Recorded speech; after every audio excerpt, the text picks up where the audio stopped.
Good evening and welcome to the Citywide PIP live stream meeting.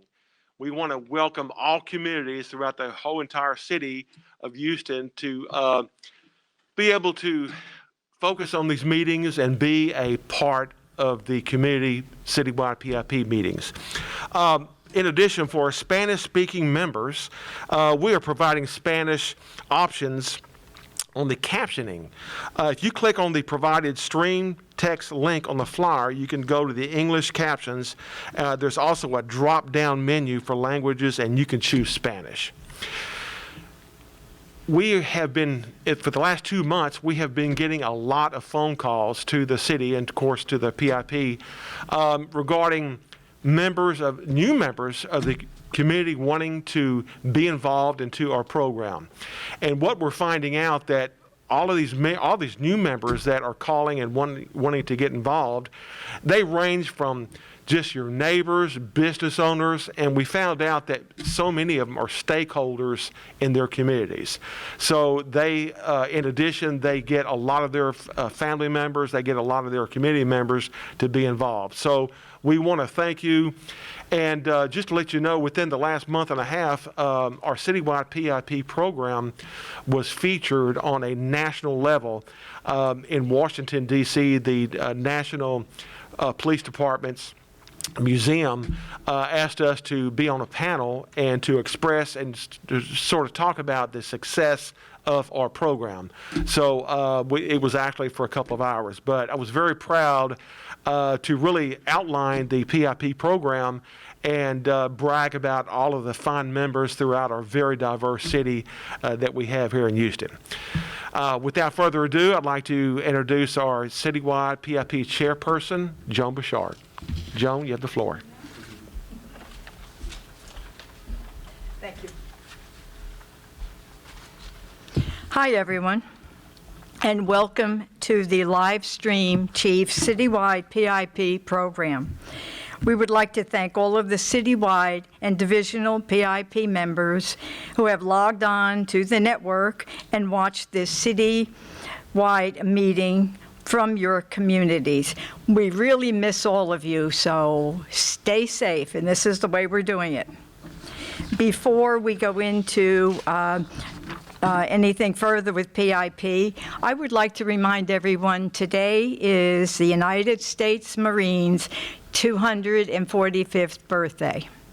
Also, tomorrow is November 11th and is Veterans Day.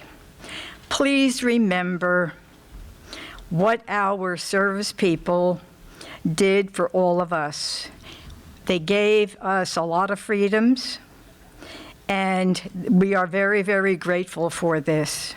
Remember also, any families, thank the families tomorrow because they're part of this also.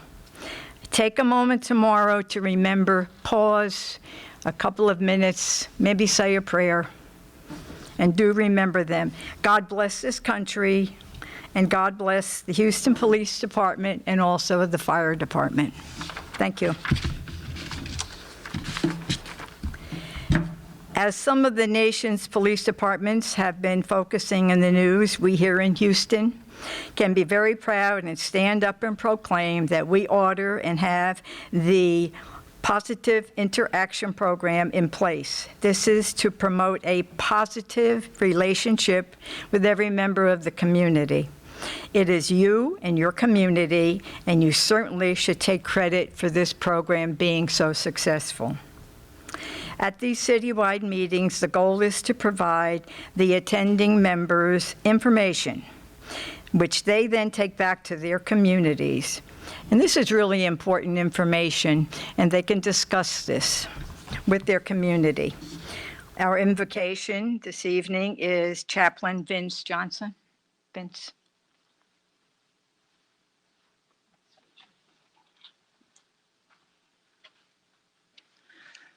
Hello and good evening to each and every one of you.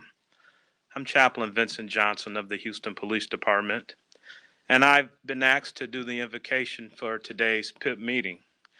First and foremost, I want to ask that you keep the family of Sergeant Rios, Sean Rios, in your prayers. The family is devastated right now and dealing with the loss. And also the Houston Police Department, we're devastated as well. So I'm going to ask that in your personal time, that you allot time and just seek God and ask that He continue to be merciful upon the citizens of Houston and the Houston Police Department as we try to bounce back from this tragic loss. So I ask at this moment, would you please pray with me? Our Father and our God, we thank you for this opportunity to come together as community, as police officers, as partners with the Positive Interaction Program. We thank you for allowing us to come together, and we thank you for the relationships that have been built from this program.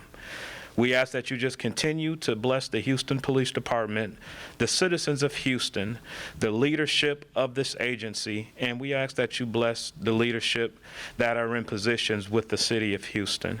We ask that you bring peace that surpasses all understanding, and we ask that you have grace and mercy upon this city.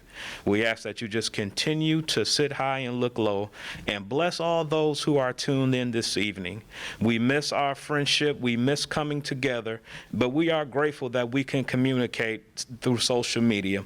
And we just ask that you just continue to bring this pandemic under control so that one day we can come together again to fellowship. We thank you for all that you've done, Master, and we thank you for the good things that you will continue to do.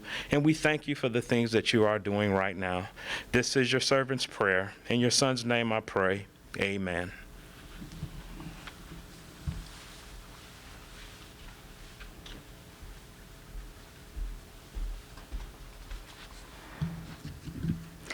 Many communities have discovered this program, and they've contacted us wanting to know how to get involved. In addition, police departments nationally also have contacted the City of Houston, Officer Sabota, who heads us up here, and the PIP program, and they also want to know about our success in the model and to model this with their city, which I think would be great. That would help an awful lot. Our success has been expressed by the following statement.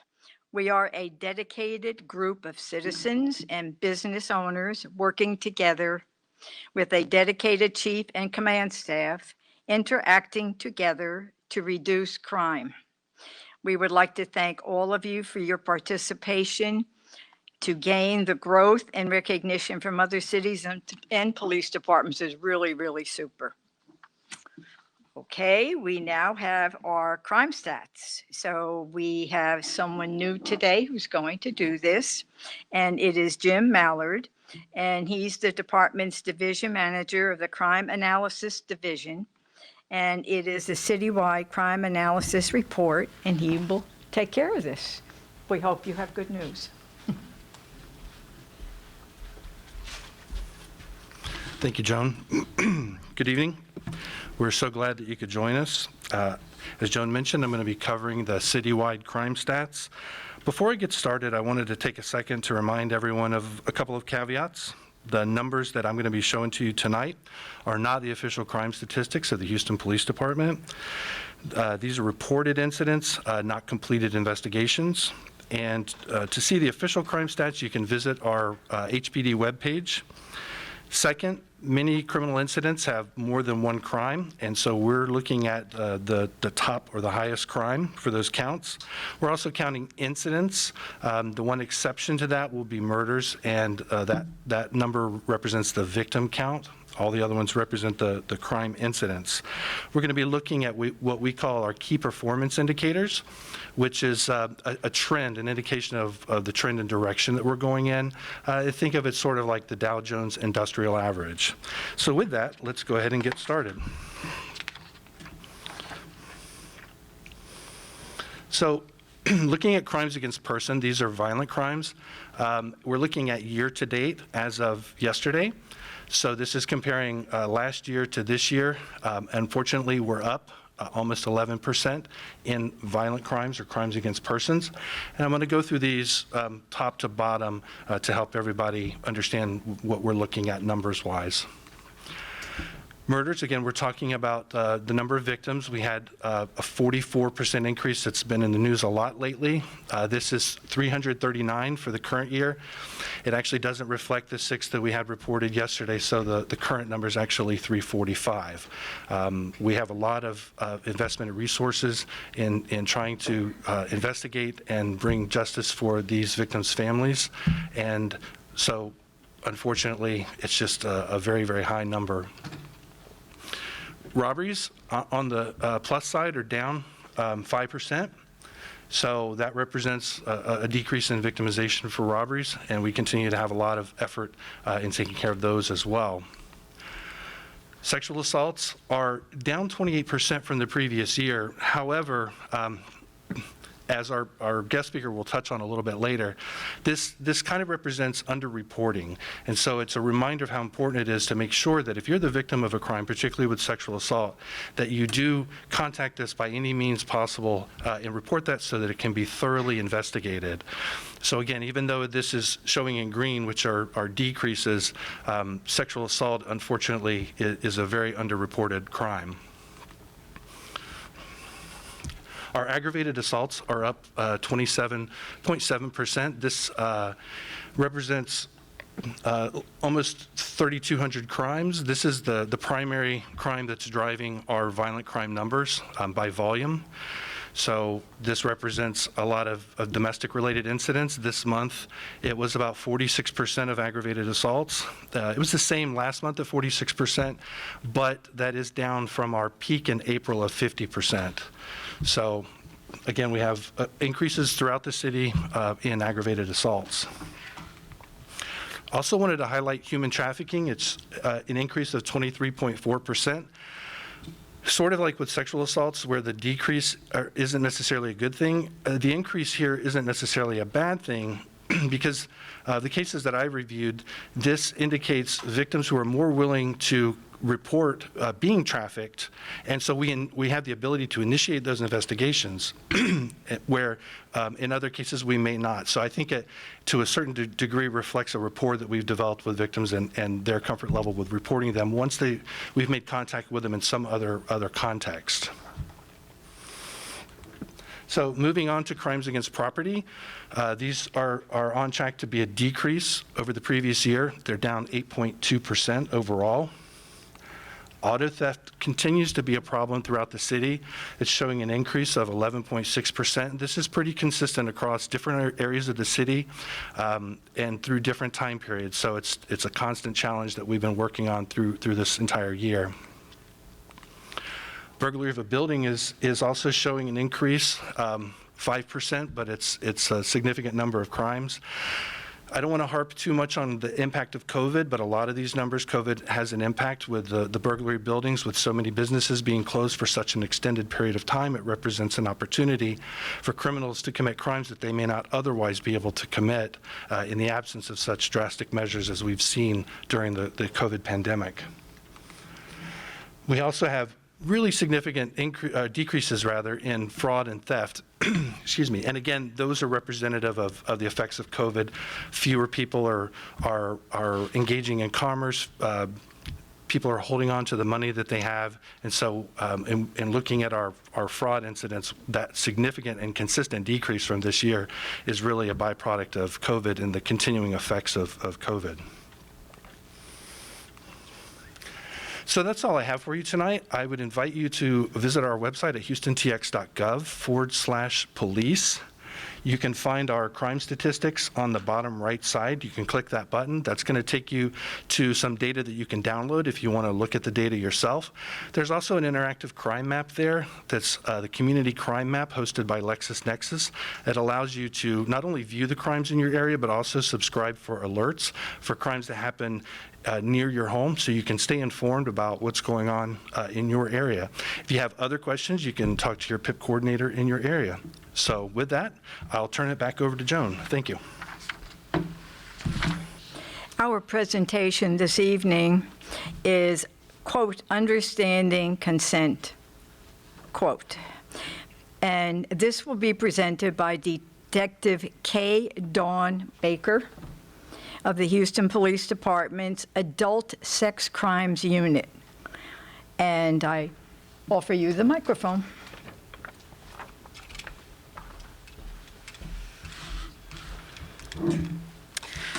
Good evening. My name is Detective Baker, and I'm assigned to the Houston Police Department's Special Victims Division Adult Sex Crimes Unit. And today, I'm here to hopefully increase or attempt to increase awareness of sexual assault dangers, to minimize the stigma associated with sexual assault, and to encourage victims to come forward so that their attackers can be prosecuted and they can begin to heal. I'd like to share some disheartening statistics with you before I get into this presentation. First off, April is Sexual Assault Awareness Month, and it's often represented by a teal ribbon. Sexual violence refers to crimes like sexual assault, rape, sexual abuse. 1 in 5 women will be raped in her lifetime, and nearly 1 in 2 women and 1 in 5 men will experience sexual violence victimization other than rape. 90% of adult victims are female. In 2019, over 652,000 women in the United States were raped, and that number excludes non-rape sexual assaults.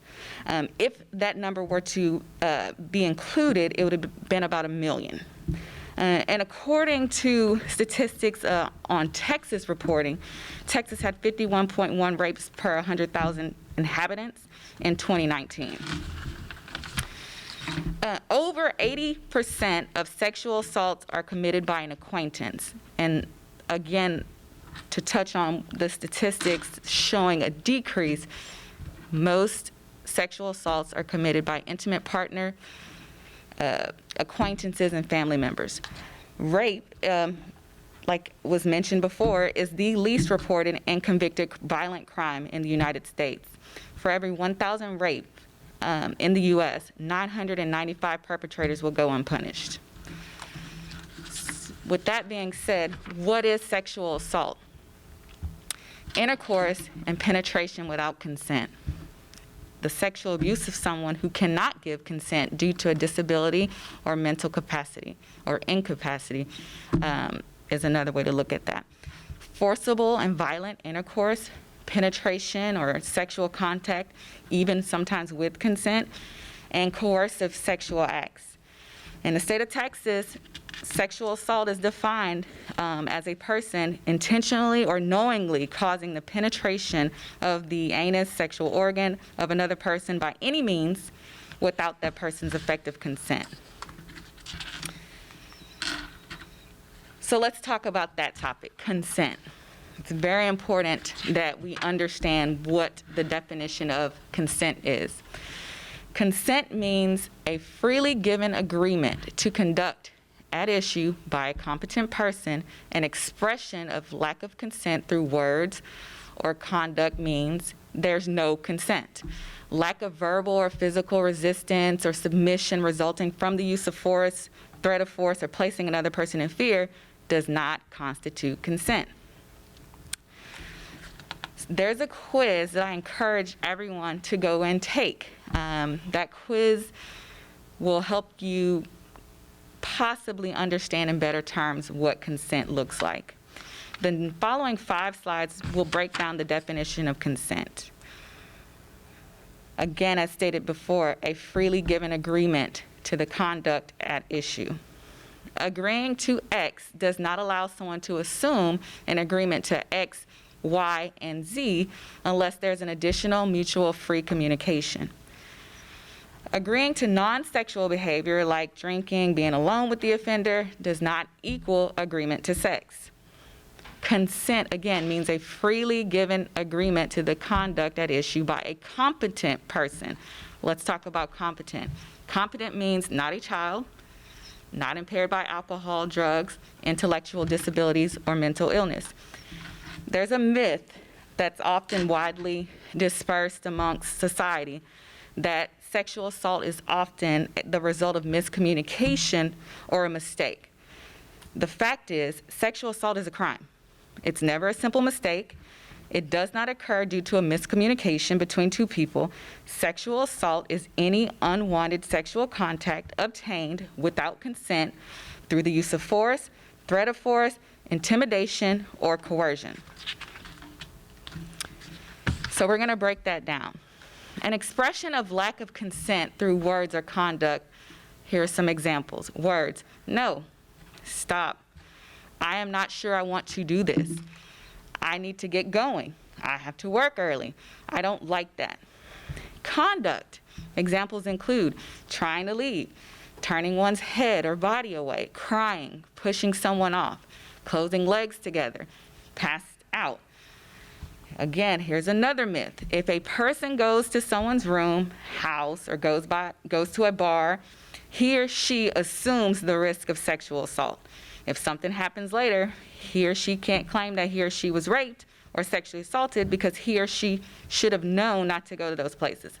The fact is, the assumption of risk wrongfully places the responsibility of the offender's actions on the victim.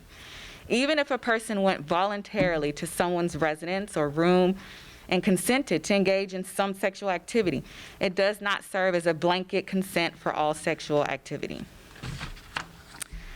Lack of verbal or physical resistance or even submission, resulting from the accused's use of force, threat of force, or placing another person in fear, does not constitute consent. So you might ask, why might a victim not say no or not physically resist? Well, I'll tell you, it could be from fear, drugs or alcohol, trauma, lack of verbal or physical resistance or submission resulting from the accused's use of force, threat of force, or placing another person in fear, again, does not constitute consent. When fear is in the room, consent cannot be. Myth: victims that do not fight back have not been sexually assaulted. Here's the fact. Anytime someone has been forced to have sex without their will, they have been sexually assaulted, regardless of whether they fought back or not. Here's another myth. If you wouldn't have been drinking, you wouldn't have been sexually assaulted. Fact. Alcohol and drugs are often used as a weapon for perpetrators to control victims and render them helpless. A current or previous dating relationship or social or sexual relationship by itself does not constitute consent. The manner of dress of the victim does not constitute consent. A sleeping, unconscious, or incompetent person cannot consent, and a person cannot consent to force causing or likely to cause death or grievous bodily injury or harm to be rendered unconscious. A person cannot consent while under threat or fear. Here's a myth. Most sexual assaults are completed by strangers. The fact is, most sexual assaults are committed by someone the victim knows: a neighbor, a friend, an acquaintance, a coworker, classmate, a spouse, a partner, or ex-partner. Studies show that approximately 80% of women who report knew their assailant. Here is another myth. Sexual assault is provoked by the victim's actions, behaviors, or by the way they dress. The fact is, sexual assault is never the victim's fault. Sexual assault is not a spontaneous crime of a sexual passion. Rape and sexual assault, it stems from that person's determination to exercise power over that other person. Now, lack of consent may be inferred based on the circumstances of the offense. All the surrounding circumstances are to be considered in determining whether a person gave consent or whether a person did not resist or cease to resist only because of the other person's actions. Was a weapon used? The size of the suspect? Was force used? Were there multiple suspects? Was the suspect an abusive partner? The victim may say things like, "I'm tired, I just want to go home, I want to go to sleep, I think you should go." These are clues consent is not present. If you are still confused, the following two videos will sum up the consent question.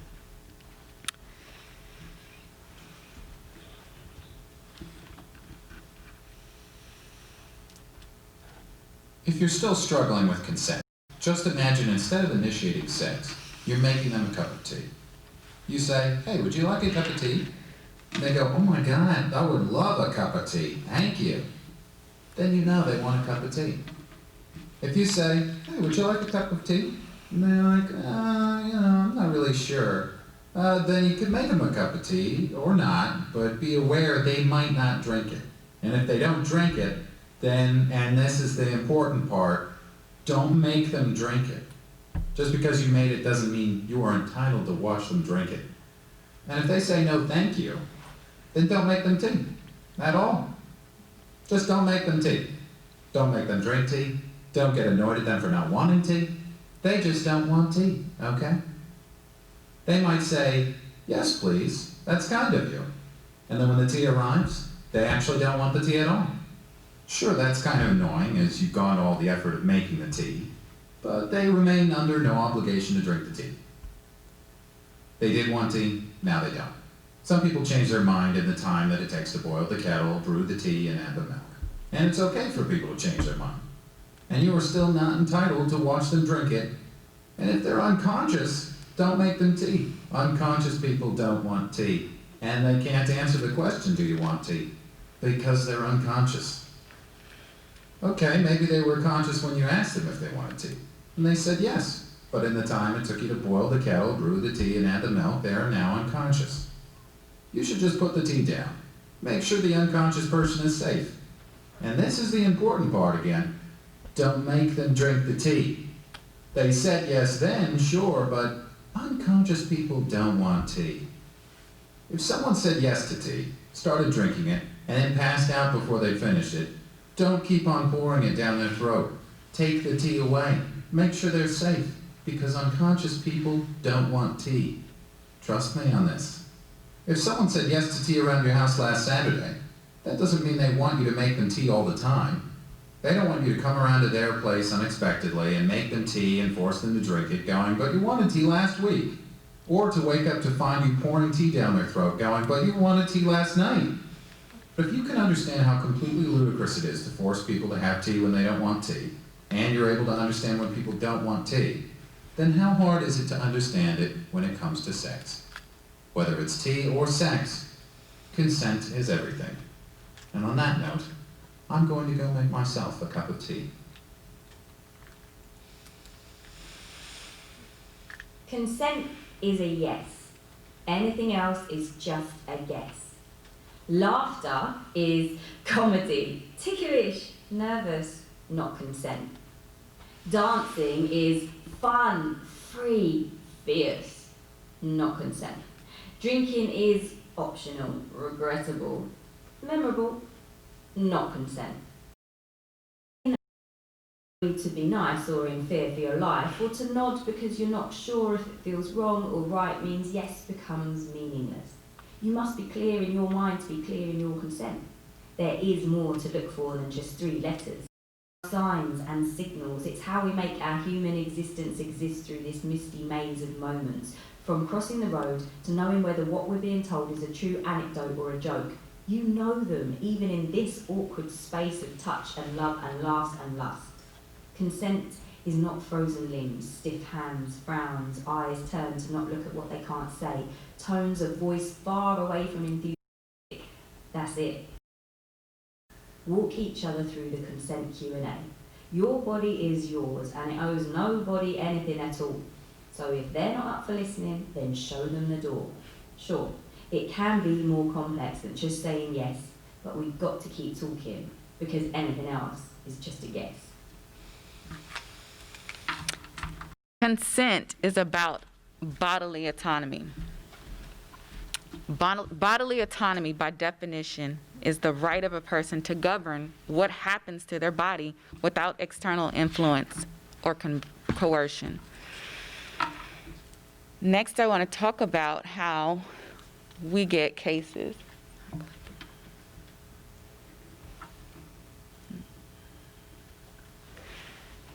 The Adult Sex Crimes Unit gets our cases several different ways. We get them from control investigations, other investigative divisions, walk-ins, other agencies, referrals, and Crime Stoppers tips. We get the cases that we work through, as I just showed you, various channels. We investigate the cases involving victims 17 years of age and up. The most common way that we get our cases, though, are through patrol.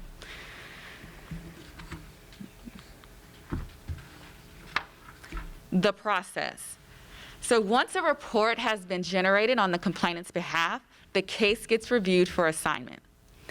Cases with priority are cases involving family violence, cases with biological evidence, collected DNA, cases with serious bodily injury, and serial suspects due to the public safety risk.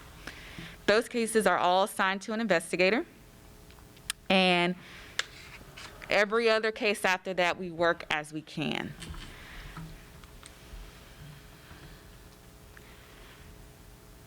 Initial contact results from the investigator.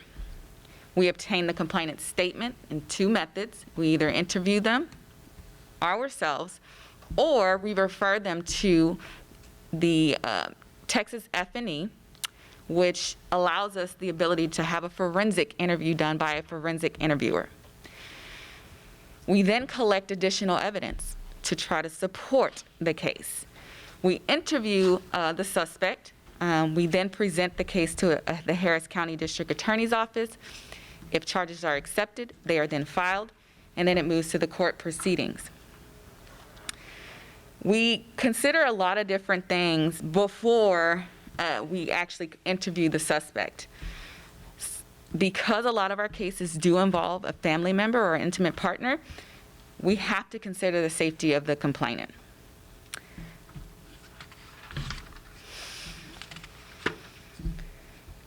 Sexual assault examinations are an essential piece of evidence to a sexual assault case. They can be done up to 120 hours from the offense, and they are free of charge for the victim. They also come along with medical treatment for any potential STIs or any other physical trauma. They must be done at a hospital or clinic with a forensic nurse. The benefit for the investigation to have that important piece of evidence is it allows us to potentially identify an unknown suspect. DNA is a person's genetic footprint. The primary purpose of DNA includes helping to establish that the sexual act or contact happened. It helps with the identification of the suspect. It helps to identify prior offenses that we may not have even known involved that suspect. And that's done by linking the cases within CODIS. We obtain a person's DNA by the method of buccal swabs, in which we also collect the DNA from the complainant, any consensual sexual partner, and of course, the suspect.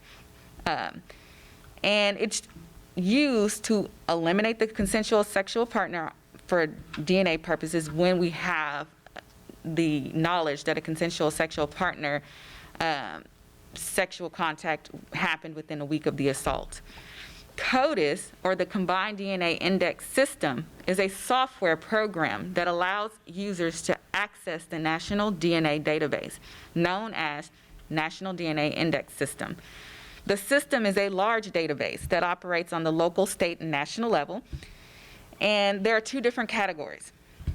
We have the offender profiles, which are collected directly from a known individual, and we have the forensic profiles, which are developed based on biological evidence recovered from the victims, the suspect, or a crime scene. Next, I want to discuss trauma. The Houston Police Department officers are all trained and have been trained on how to recognize trauma and the effects that trauma have on the victims.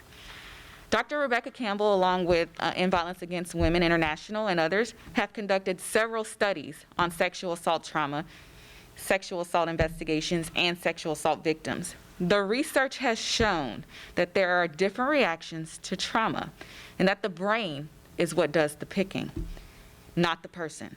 No one knows exactly how they will respond when dealing with a traumatic event.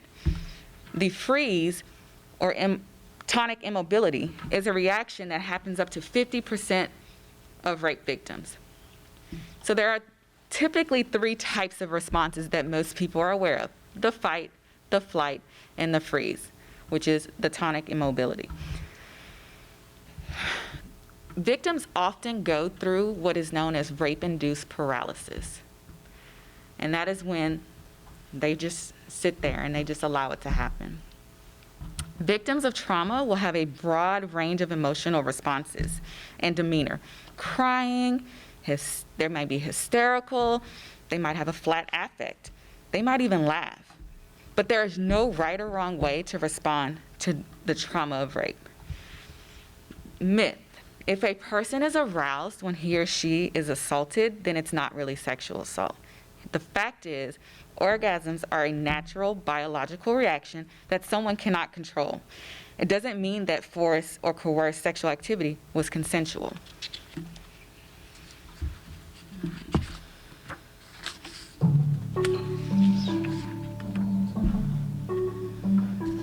The brain develops from the bottom up.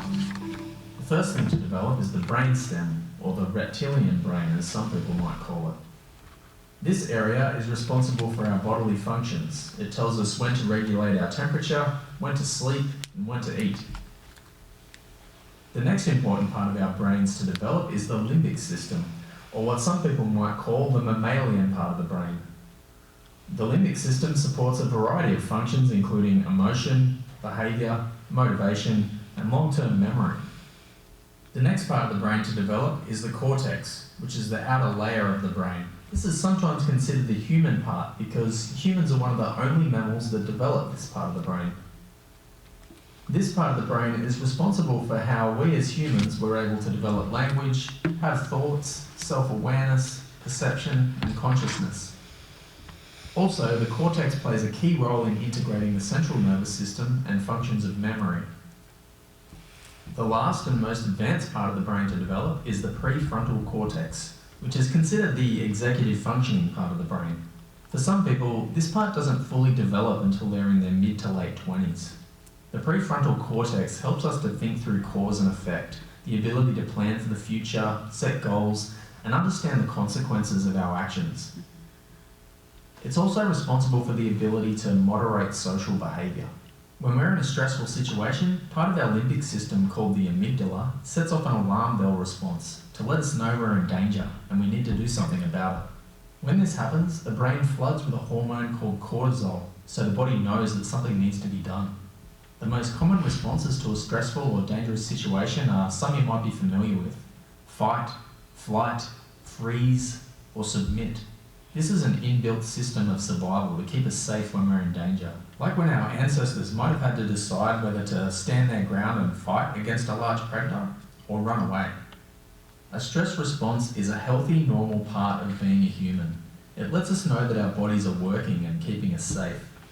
If a person is exposed to a highly stressful or traumatic event, or they have continual exposure to stressful events like abuse or neglect, their alarm system might become overactive.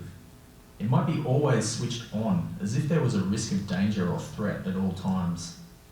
For a child, this might affect how their brain develops. This is especially the case if it's in the context of stress or trauma events by a primary caregiver. In these cases, the child might develop an understanding of the world as an unsafe and dangerous place, even when they are in a safe situation.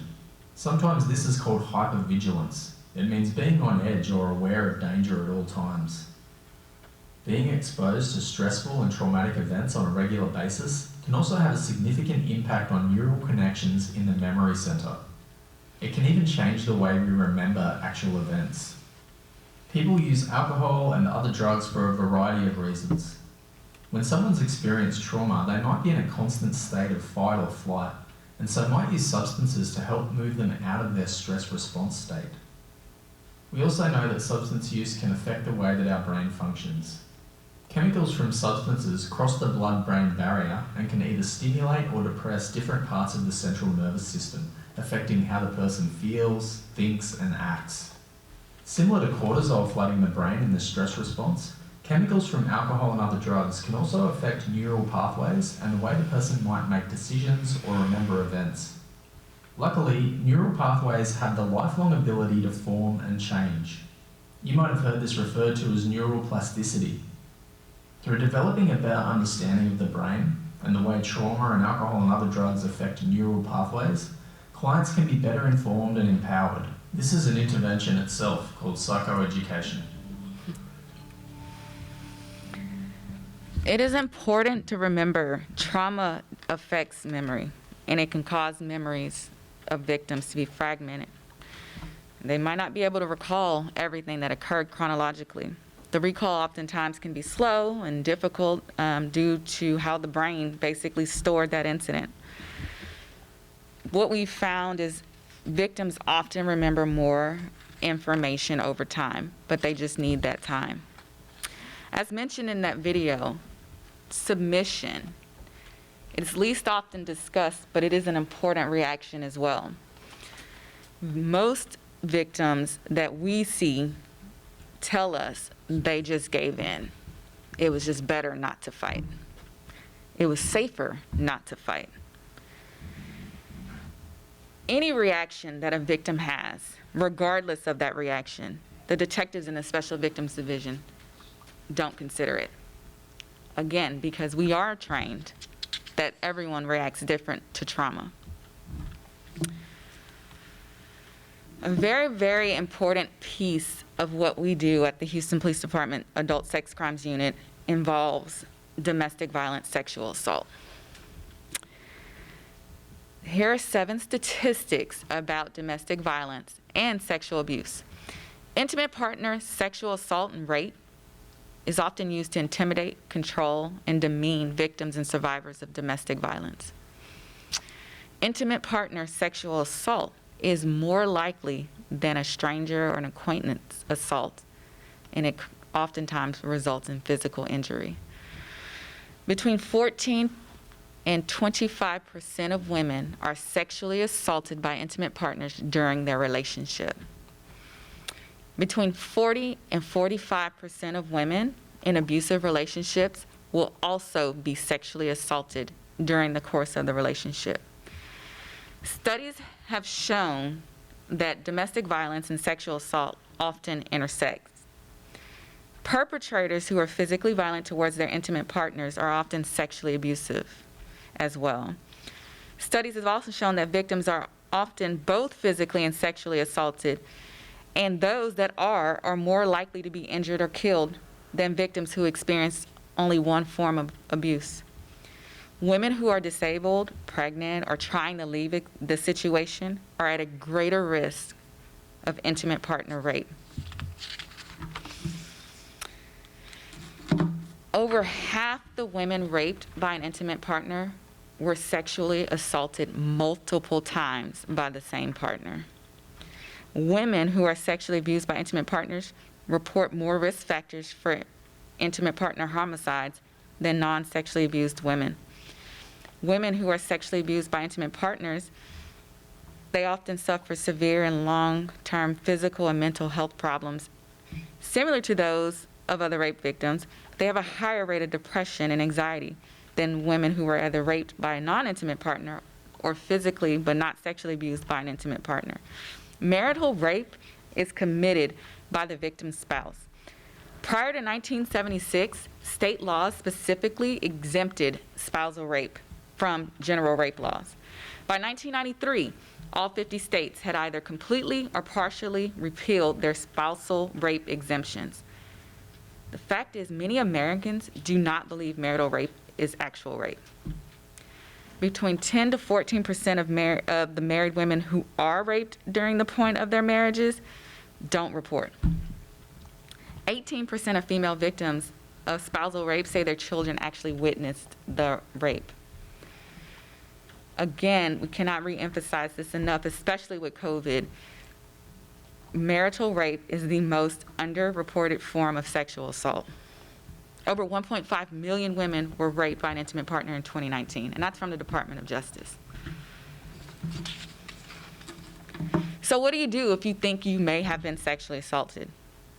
Make a police report. It doesn't matter how long it's been. It doesn't matter if it's your spouse, it's your family member, it's your neighbor, it's your friend. If you believe you've been a victim, make the report. Although there are laws that dictate how long we have to bring the crime to justice, it is still helpful for us investigators, especially if that perpetrator is a serial rapist. It can help us get a conviction in a case that we can still investigate and charge. The statute of limitations for Texas sexual assault of an adult is 10 years from the date of offense for cases that do not contain biological evidence. 10 years from the date of offense for cases where the suspect is known. However, there's no statute of limitations in cases where there is unidentified DNA. In cases where the identified DNA has come back, it's 10 years from the date of identification.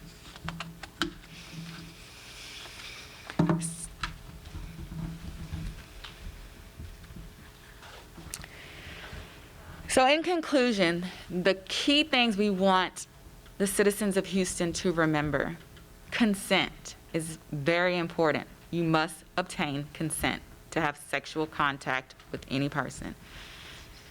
Get a DNA or a SAC. Go to the hospital and have that examination performed. Remember that the victims do go through trauma.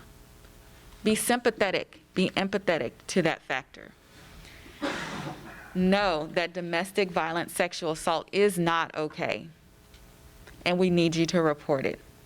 As I stated earlier, statistics tell us that a person who is involved in a domestic violence sexual assault has a higher chance of being involved in a domestic violence related homicide.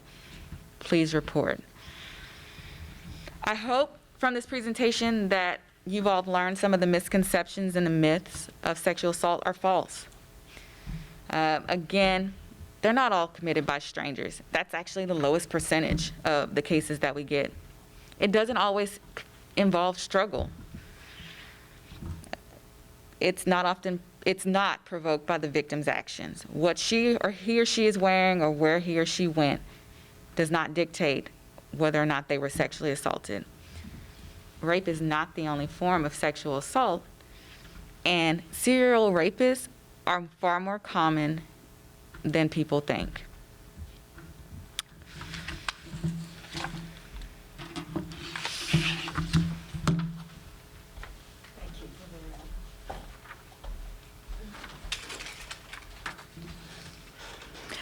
On behalf of the Citywide Board, Divisional PIP officers, the entire command staff, we would like to say thank you to the PIP members that are involved in their neighborhoods and this program. And our main cause is crime prevention. If you have the time, you get involved. If you don't have the time, you make the time. It's your neighborhood and your city. Also, we would like to thank all the staff here that have put together this live stream. It takes a lot of work to do this, so thank you from all of us. And also, it's a time for family and friends, so we wish you a happy Thanksgiving and a Merry Christmas or happy holidays. See you in January 2021. And a Happy New Year, and above all, please stay safe. We would like to see all of you back in '21. Thank you.